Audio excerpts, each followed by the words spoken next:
The Iliad by Homer, as translated by Alexander Pope. Book 6. Argument. The episodes of Glaucus and Diomed, and of Hector and Andromache. The gods having left the field, the Grecians prevail. Helenus, the chief augur of Troy, commands Hector to return to the city in order to appoint a solemn procession of the queen and the Trojan matrons to the temple of Minerva to entreat her to remove Diomed from the fight. The battle relaxing during the absence of Hector, Glaucus and Diomed have an interview between the two armies where, coming to the knowledge of the friendship and hospitality passed between their ancestors, they make exchange of their arms. Hector, having performed the orders of Helenus, prevails upon Paris to return to the battle, and, taking a tender leave of his wife, Andromache hastens again to the field. The scene is first in the field of battle between the rivers Simois and Scamander, and then changes to Troy. Now heaven forsakes the fight, the immortals yield to human force and human skill the field. Dark showers of javelins fly from foes to foes. Now here, now there, the tide of combat flows, while Troy's famed streams that bound the deathful plain on either side run purple to the main. Great Ajax first to conquest led the way, broke the thick ranks and turned the doubtful day. The Thracian Acamas his falchion found, and hewed the enormous giant to the ground. His thundering arm a deadly stroke impressed where the black horsehair nodded o'er his crest. Fixed in his front the brazen weapon lies, and seals in endless shades his swimming eyes. Next, Teuthras' son disdained the sands with blood. Achilles, hospitable, rich and good, in fair Arisbe's walls his native place, he held his seat, a friend to human race. Fast by the road, his ever-open door obliged the wealthy and relieved the poor. To stern Tydides now he falls a prey. No friend to guard him in the dreadful day.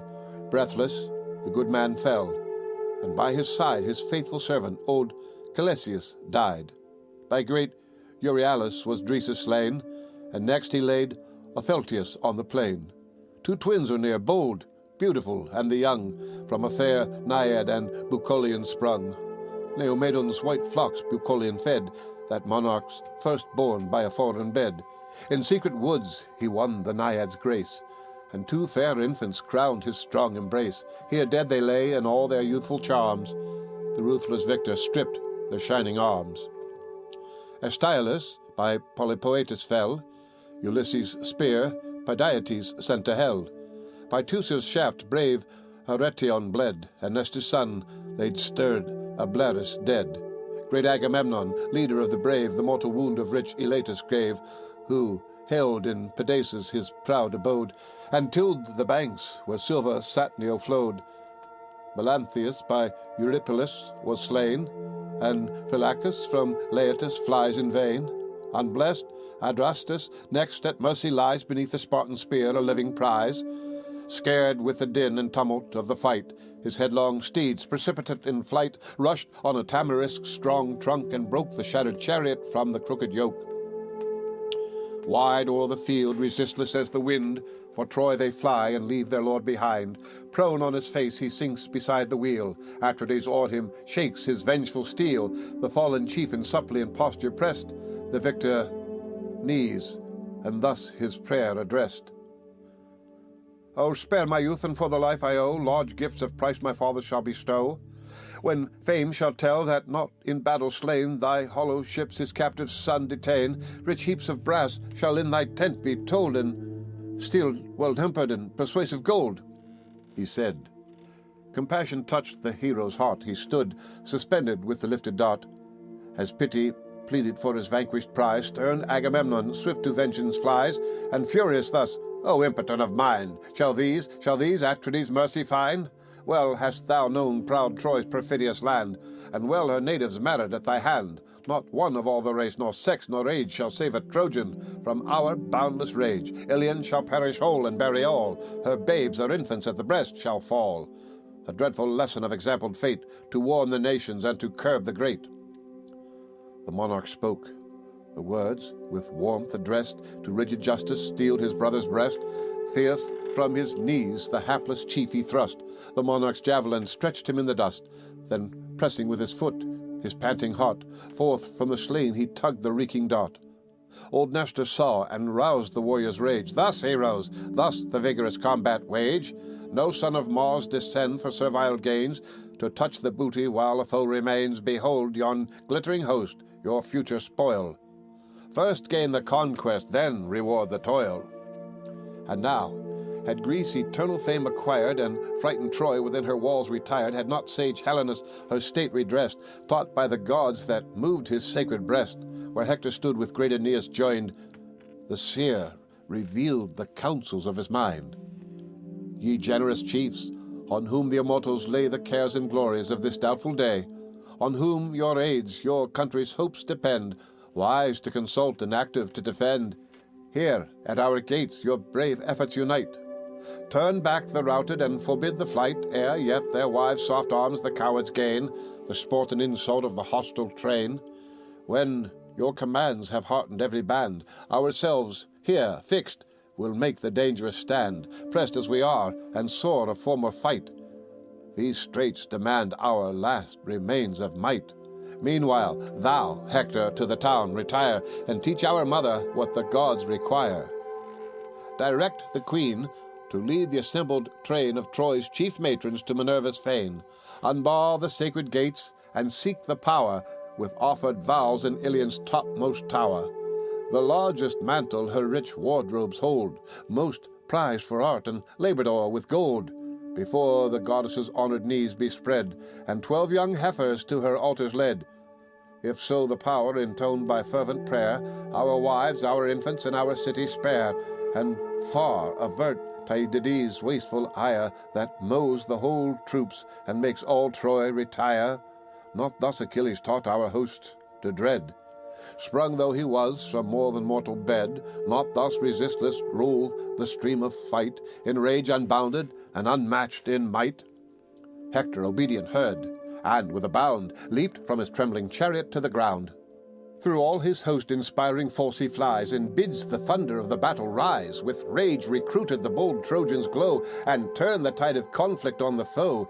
Fierce in the front he shakes 2 dazzling spears, all Greece recedes, and midst her triumph fears.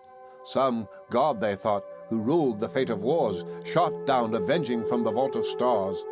Then thus aloud, ye dauntless Dardans, hear, and you whom distant nations send to war, be mindful of the strength your fathers bore. Be still yourselves, and Hector asks no more. 1 hour demands me in the Trojan wall, to bid our altars flame and victims fall. Nor shall I trust the matron's holy train, and revered elders seek the gods in vain. This said, with ample strides the hero passed, the shield's large orb behind his shoulder cast, his neck o'ershading to his ankles hung, and as he marched the brazen buckler rung.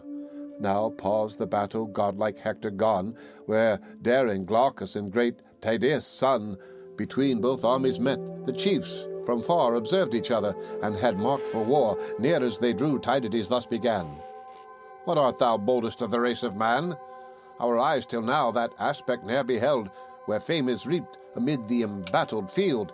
Yet far before the troops thou darest appear, and meet a lance the fiercest heroes fear. Unhappy they, and born of luckless sires, who tempt our fury when Minerva fires. But if from heaven celestial thou descend, know with immortals we no more contend. Not long Lycurgus viewed the golden light, the daring men who mixed with gods in fight. Bacchus and Bacchus's votaries he drove, with brandished steel from Nias's sacred grove. Their consecrated spears lay scattered round, with curling vines and twisted ivy bound, while Bacchus headlong sought the briny flood, and Thetis' arms received the trembling god. Nor failed the crime the immortals' wrath to move. The immortals, blessed with endless ease above, deprived of sight by their avenging doom, cheerlessly breathed and wandered in the gloom, then sunk unpitied to the dire abodes, a wretch accursed and hated by the gods. I brave not heaven, but if the fruits of earth sustain thy life, and human be thy birth, bold as thou art, too prodigal of breath, approach and enter the dark gates of death. What, or from whence I am, or who my sire, replied the chief, can Tydeus' son inquire? Like leaves on trees the race of man is found, now green in youth, now withering on the ground. Another race the following spring supplies. They fall successive, and successive rise. So generations in their course decay. So flourish these when those are passed away. But if thou still persist to search my birth, then hear a tale that fills the spacious earth. A city stands on Argos's utmost bound. Argos, the fair, for warlike steeds renowned. Aeolian Sisyphus, with wisdom blessed, in ancient time the happy wall possessed. Then called Defere, Glaucus was his son, great Glaucus, father of Bellerophon, who o'er the sons of men in beauty shined, loved for that valor which preserves mankind. Then mighty Praetus Argos' sceptre swayed, whose hard commands Bellerophon obeyed. With direful jealousy the monarch raged, and the brave prince in numerous toils engaged. For him Antia burned with lawless flame, and strove to tempt him from the paths of fame. In vain she tempted the relentless youth, endued with wisdom, sacred fear, and truth. Fired at his scorn, the queen to Praetus fled, and begged revenge for her insulted bed. Incensed he heard, resolving on his fate, but hospitable laws restrained his hate. To Lycia the devoted youth he sent, with tablets sealed that told his dire intent. Now, blessed by every power who guards the good, the chief arrived at Xanthus' silver flood. There Lycia's monarch paid him honors due. 9 days he feasted, and 9 bulls he slew. But when the 10th bright morning orient glowed, the faithful youth his monarch's mandate showed. The fatal tablets, till that instant sealed, the deathful secret to the king revealed. First, dire Chimera's conquest was enjoined, a mingled monster of no mortal kind. Behind, a dragon's fiery tail was spread, a goat's rough body bore a lion's head. Her pitchy nostrils flaky flames expire, her gaping throat emits infernal fire. This pest he slaughtered, for he read the skies, and trusted heaven's informing prodigies. Then met in arms the Solymaean crew, fiercest of men, and those the warrior slew. Next the bold Amazon's whole force defied, and conquered still, for heaven was on his side. Nor ended here his toils. His Lycian foes at his retreat a treacherous ambush rose, with levelled spears along the winding shore. There fell they breathless, and returned no more. At length the monarch, with repentant grief, confessed the gods and God-descended chief. His daughter gave the stranger to detain, with half the honours of his ample reign. The Lycians granted a chosen space of ground, with woods, with vineyards, and with harvests crowned. There long the chief his happy lot possessed, with 2 brave sons and 1 fair daughter blessed. Fair, e'en in heavenly eyes, her fruitful love crowned with Sarpedon's birth, the embrace of Jove. But when at last distracted in his mind, forsook by heaven, forsaking humankind, wide o'er the alien field he chose to stray, a long, forlorn, uncomfortable way. Woes heaped on woes consumed his wasted heart. His beauteous daughter fell by Phoebe's dart. His eldest born by raging Mars was slain in combat on the Solymaean plain. Hippolochus survived, from him I came, the honoured author of my birth and name. By his decree I sought the Trojan town, by his instructions learned to win renown, to stand the first in worth as in command, to add new honours to my native land. Before my eyes my mighty sires to place, and emulate the glories of our race. He spoke, and transport filled Tydides' heart. In earth the generous warrior fixed his dart. Then, friendly, thus the Lycian prince addressed: Welcome, my brave hereditary guest. Thus ever let us meet with kind embrace, nor stain the sacred friendship of our race. No chief our grandsires have been guests of old. O Aeneas the strong, Bellerophon the bold, our ancient seat his honour presence graced, where 20 days in genial rites he passed, the parting heroes mutual presents left. A golden goblet was thy grandsire's gift. O Aeneas, a belt of matchless work bestowed, that rich with Tyrian dye refulgent glowed. This from his pledge I learned, which safely stored among my treasures still adorns my board. For Tydeus left me young when Thebes' wall behind the sons of Greece untimely fall. Mindful of this, in friendship let us join. If heaven our steps to foreign lands incline, my guest in Argos thou, and I in Lycia thine. Enough of Trojans to this land shall yield, in the full harvest of yon ample field. Enough of Greeks shall dye thy spear with gore, but thou and Diomed be foes no more. Now, Change we arms, and prove to either host we guard the friendship of the line we boast. Thus having said, the gallant chiefs alight, their hands they join, their mutual faith they plight. Brave GLAUCUS then, each narrow thought resigned, Jove warmed his bosom and enlarged his mind. For Diomed's brass arms of mean device, for which 9 oxen paid a vulgar price, he gave his own of gold divinely wrought. 100 beeves the shining purchase bought. Meantime the guardian of the Trojan state, great Hector, entered at the Scaean gate. Beneath the beech trees' consecrated shades, the Trojan matrons and the Trojan maids around him flocked, all pressed with pious care, for husbands, brothers, sons engaged in war. He bids the train in long procession go, and seek the gods to avert the impending woe. And now to Priam's stately courts he came, raised on arched columns of stupendous frame. All these a range of marble structure runs, the rich pavilions of his 50 sons in 50 chambers lodged, and rooms of state opposed to those where Priam's daughters safe. 12 domes for them and their loved spouses shown, of equal beauty and of polished stone. Hither great Hector passed, nor passed unseen of royal Hecuba, his mother queen, with her Laodice, whose beauteous face surpassed the nymphs of Troy's illustrious race. Long in a strict embrace she held her son, and pressed his hand, and tender thus begun. O Hector, say what great occasion calls my son from fight, when Greece surrounds our walls? Comest thou to supplicate the almighty power with lifted hands from Ilion's lofty tower?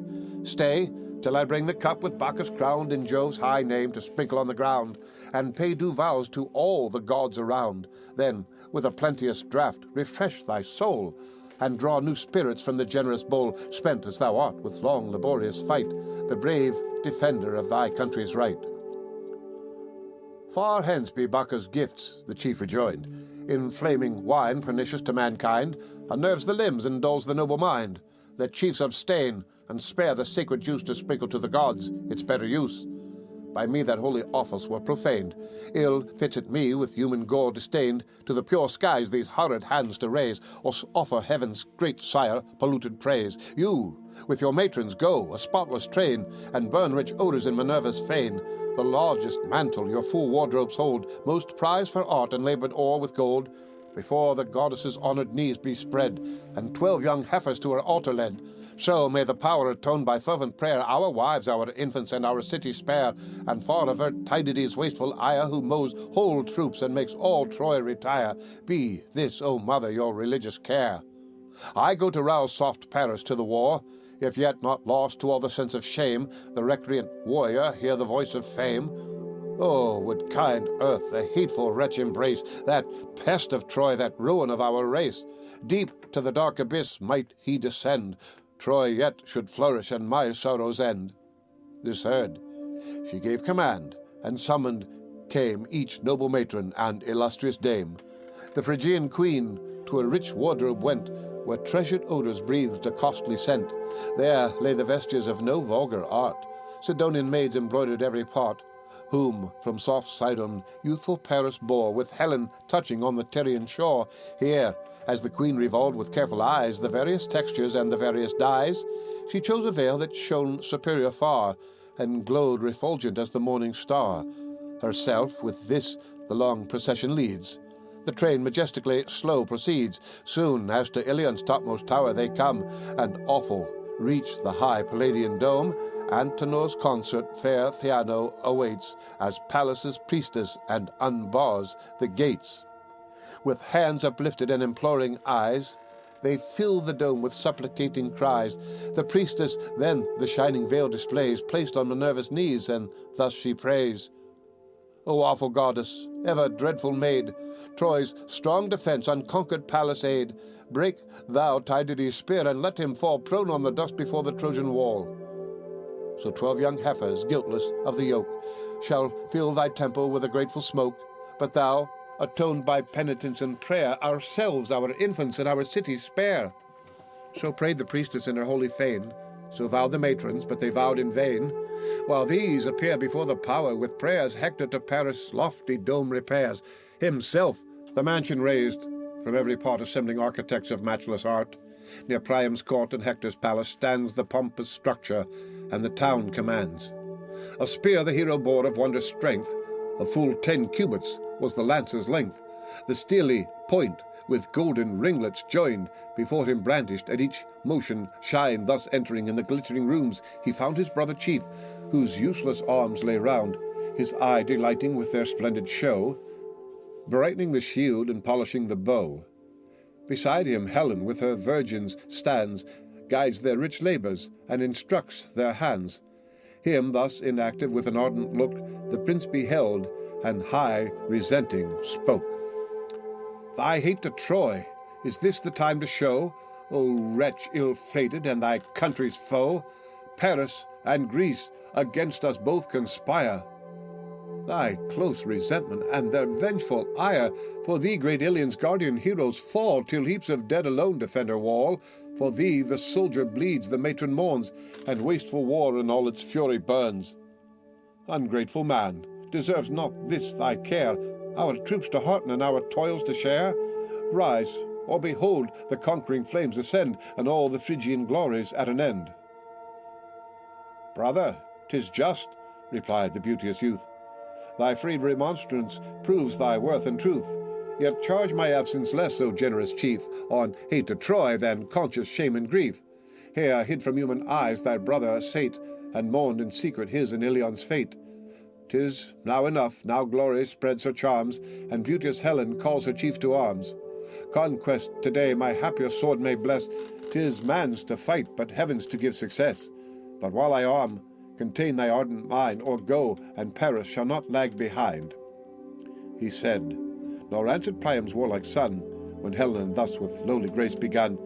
O generous brother, if the guilty dame that caused these woes deserve a sister's name, would heaven, ere all these dreadful deeds were done, the day that showed me to the golden sun had seen my death. Why did not whirlwinds bear the fatal infant to the fowls of air? Why sunk I not beneath the whelming tide, and midst the roarings of the waters died? Heaven filled up all my ills, and I, accursed, bore all, and Paris, of those ills the worst, Helen at least a braver spouse might claim, warmed with some virtue, some regard of fame. Now tired with toils, thy fainting limbs recline, with toil sustained for Paris' sake and mine. The gods have linked our miserable doom, our present woe and infamy to come. Wide shall it spread and last through ages long, example sad and theme of future song. The chief replied, this time forbids to rest. The Trojan bands by hostile fury pressed demand their Hector and his arm require. The combat urges, and my soul's on fire. Urge thou thy knight to march where glory calls, and timely join me ere I leave the walls. Ere yet I mingle in the direful fray, my wife, my infant claim a moment's stay. This day, perhaps the last that sees me here, demands a parting word, a tender tear. This day some god who hates our Trojan land may vanquish Hector by a Grecian hand. He said, and passed with sad presaging heart to seek his spouse, his soul's far dearer part. At home he sought her, but he sought in vain. She, with one maid of all her menial train, had hence retired, and with her second joy the young Astyanax, the hope of Troy. Pensive she stood on Ilion's towery height, beheld the war, and sickened at the sight. There her sad eyes in vain her lord explore, or weep the wounds her bleeding country bore. But he who found not whom his soul desired, whose virtue charmed him as her beauty fired, stood in the gates and asked what way she bent her parting step, if to the fane she went where late the mourning matrons made resort, or sought her sisters in the Trojan court. Not to the court, replied the attendant train, nor mixed with matrons to Minerva's fane. To Ilion's steepy tower she bent her way, to mark the fortunes of the doubtful day. Troy fled, she heard, before the Grecian sword. She heard and trembled for her absent lord. Distracted with surprise she seemed to fly, fear on her cheek and sorrow in her eye. The nurse attended with her infant boy, the young Astyanax, the hope of Troy. Hector, this heard, returned without delay. Swift through the town he trod his former way, through streets of palaces and walks of state, and met the mourner at the Scaeon gate. With haste to meet him sprung the joyful fair, his blameless wife, Eetion's wealthy heir. Cilician Thebe great Eetion swayed, and Hippoplacus wide extended shade. The nurse stood near, and whose embraces pressed, his only hope hung smiling at her breast, whom each soft charm and early grace adorn, fair as the newborn star that gilds the morn. To this loved infant Hector gave the name Scamandrius, from Scamander's honored stream. Astyanax, the Trojan, called the boy, from his great father, the defense of Troy. Silent the warrior smiled, and pleased, resigned to tender passions all his mighty mind. His beauteous princess cast a mournful look, hung on his hand, and then dejected spoke. Her bosom labored with a boding sigh, and the big tear stood trembling in her eye. Too daring prince, whither dost thou run? Too forgetful of thy wife and son, and thinkest thou not how wretched we shall be, a widow I, a helpless orphan he? For sure such courage length of life denies, and thou must fall, thy virtue's sacrifice. Greece in her single heroes strove in vain, now hosts oppose thee, and thou must be slain. Oh, grant me, gods, ere Hector meets his doom, all I can ask of heaven an early tomb. So shall my days in one sad tenor run, and end with sorrows as they first begun. No parent now remains my griefs to share, no father's aid, no mother's tender care. The fierce Achilles wrapped our walls in fire, laid Thebe waste, and slew my warlike sire. His fate compassion in the victor bred. Stern as he was, he yet revered the dead. His radiant arms preserved from hostile spoil, and laid him decent on the funeral pile, then raised a mountain where his bones were burned. The mountain nymphs the rural tomb adorned. Jove's sylvan daughters bade their elms bestow a barren shade, and in his honor grow. By the same arm my 7 brave brothers fell, in one sad day beheld the gates of hell, while the fat herds and snowy flocks they fed. Amid their fields the hapless heroes bled. My mother lived to wear the victor's bands, the queen of Hippoplacia's sylvan lands. Redeemed too late, she scarce beheld again her pleasing empire and her native plain, when, oppressed by life-consuming woe, she fell a victim to Diana's bow. Yet while my Hector still survives, I see my father, mother, brethren, all in thee. Alas, my parents, brothers, kindred, all once more will perish if my Hector fall. Thy wife, thy infant, in thy danger share. Oh, prove a husband's and a father's care. That quarter most the skilful Greeks annoy, where yon wild fig trees join the wall of Troy. Thou from this tower defend the important post. There Agamemnon points his dreadful host, that past Tydides Ajax strived to gain, and there the vengeful Spartan fires his train. Thrice our bold foes the fierce attack have given, or led by hopes or dictated from heaven. Let others in the field their arms employ, but stay my Hector here, and guard his Troy. The chief replied, That post shall be my care, not that alone, but all the works of war. How would the sons of Troy in arms renowned, and Troy's proud dames whose garments sweep the ground, attaint the lustre of my former name, should Hector basely quit the field of fame? My early youth was bred to martial pains. My soul impels me to the embattled plains. Let me be foremost to defend the throne, and guard my father's glories and my own.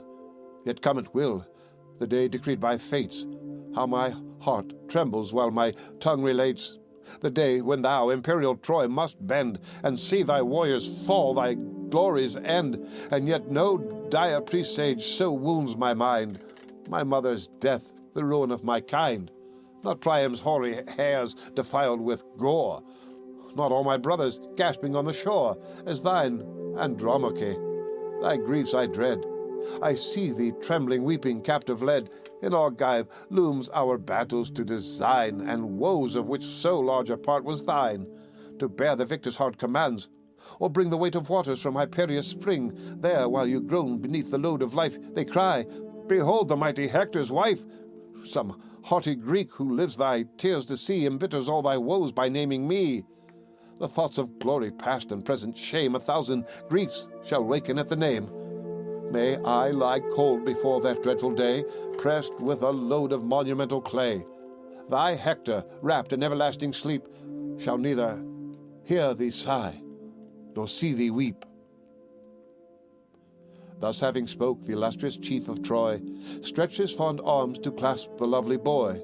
The babe clung crying to his nurse's breast, scared at the dazzling helm and nodding crest.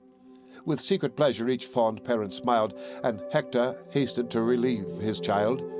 the glittering terrors from his brows unbound, and placed the beaming helmet on the ground. Then kissed the child, and lifting high in the air, thus to the gods preferred a father's prayer: O thou, whose glory fills the ethereal throne, and all ye deathless powers, protect my son. Grant him, like me, to purchase just renown, to guard the Trojans, to defend the crown, against his country's foes the war to wage, and rise the Hector of the future age. So when triumphant from successful toils of heroes slain he bears the reeking spoils, whole hosts may hail him with deserved acclaim, and say, this chief transcends his father's fame. While pleased amidst the general shouts of Troy, his mother's conscious heart o'erflows with joy. He spoke, and fondly gazing on her charms, restored the pleasing burden to her arms. Soft on her fragrant breast the babe she laid, hushed to repose, and with a smile surveyed the troubled pleasure soon chastised by fear. She mingled with a smile a tender tear. The softened chief with kind compassion viewed, and dried the falling drops, and thus pursued: Andromache, my soul's far better part, why with untimely sorrows heaves thy heart? No hostile hand can antedate my doom, till fate condemns me to the silent tomb. Fixed is the term to all the race of earth, and such the hard condition of our birth. No force can then resist, no flight can save, all sink alike, the fearful and the brave. No more, but hasten to thy tasks at home. There guide the spindle, and direct the loom. Me glory summons to the martial scene. The field of combat is the sphere for men, where heroes war the foremost place I claim, the first in danger as the first in fame. Thus having said, the glorious chief resumes his towery helmet, black with shading plumes. His princess parts with a prophetic sigh, unwilling parts, and oft reverts her eye, that streamed at every look, then moving slow, sought her own palace and indulged her woe. There, while her tears deplored the godlike man, through all her train the soft infection ran. The pious maids their mingled sorrows shed, and mourn the living Hector as the dead. But now, no longer deaf to honor's call, forth issues Paris from the palace wall. In brazen arms that cast a gleamy ray, swift through the town the warrior bends his way. The wanton courser thus with reins unbound breaks from his stall and beats the trembling ground. Pampered and proud, he seeks the wonted tides, and laughs in height of blood his shining sides. His head now freed, he tosses to the skies, his mane disheveled o'er his shoulders flies. He snuffs the females in the distant plain, and springs exulting to his fields again. With equal triumph sprightly, bold and gay, in arms refulgent as the god of day, the son of Priam, glorying in his might, rushed forth with Hector to the fields of fight. And now, the warriors passing on the way, the graceful Paris first excused his stay, to whom the noble Hector thus replied: O chief in blood, and now in arms allied, thy power in war with justice none contest. Known is thy courage and thy strength confessed. What pity sloth should seize a soul so brave, or godlike Paris live a woman's slave? My heart weeps blood at what the Trojans say, and hopes thy deeds shall wipe the stain away. Haste then, in all their glorious labors share, for much they suffer for thy sake in war. These ills shall cease whene'er by Jove's decree we crown the bold to heaven and liberty, while the proud foe his frustrate triumphs mourns, and Greece indignant through her seas returns. The end of Book 6 of the Iliad by Homer, as translated by Alexander Pope and read by Rick